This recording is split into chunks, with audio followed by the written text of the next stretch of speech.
রাজধানীর পুরান ঢাকার কামরুন্নেসা সরকারি বালিকা বিদ্যালয়ে ভোট দিয়েছেন ঢাকা ৬ আসনে বিএনপির প্রার্থী ইশরাক হোসেন। ভোটার উপস্থিতি নিয়ে তিনি সন্তোষ প্রকাশ করেছেন। ইশরাক হোসেন বলেন, উৎসব মুখর পরিবেশে ভোট হচ্ছে, তবে বেশ কিছু কেন্দ্রে প্রতিদ্বন্দ্বী প্রার্থীরা বিশৃঙ্খলা করার চেষ্টা করছে বলে অভিযোগ করেন তিনি। একটি পক্ষ জোর জবরদস্তি করে ও ঘুষ দিয়ে ভোট কেনার চেষ্টা করছে বলে অভিযোগ তার। যারা নিজেদের এত সুফি দাবি করে তারা কিভাবে ঘুষ দুর্নীতির আশ্রয় নেয়, এমন প্রশ্ন তুলেছেন বিএনপির এই প্রার্থী।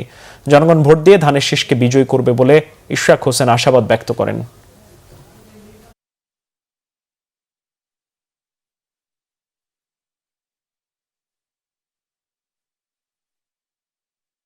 জামাত এবং ইবলিস স্কুল নামে একটা কেন্দ্র আছে সূত্রাপুরে, সেখানে তারা প্রবেশ করার চেষ্টা করে।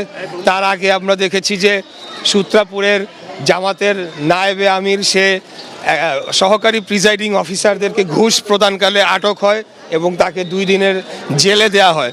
তো আমার কথা হলো যে যারা এত সুফি, নিজেদেরকে এত পরিষ্কার বলে দাবি করে আসছে, তারা ভোটের আগের দিন প্রিজাইডিং অফিসারদেরকে হাতে নাতে ঘুষ দিতে গিয়ে ধরা পড়ে।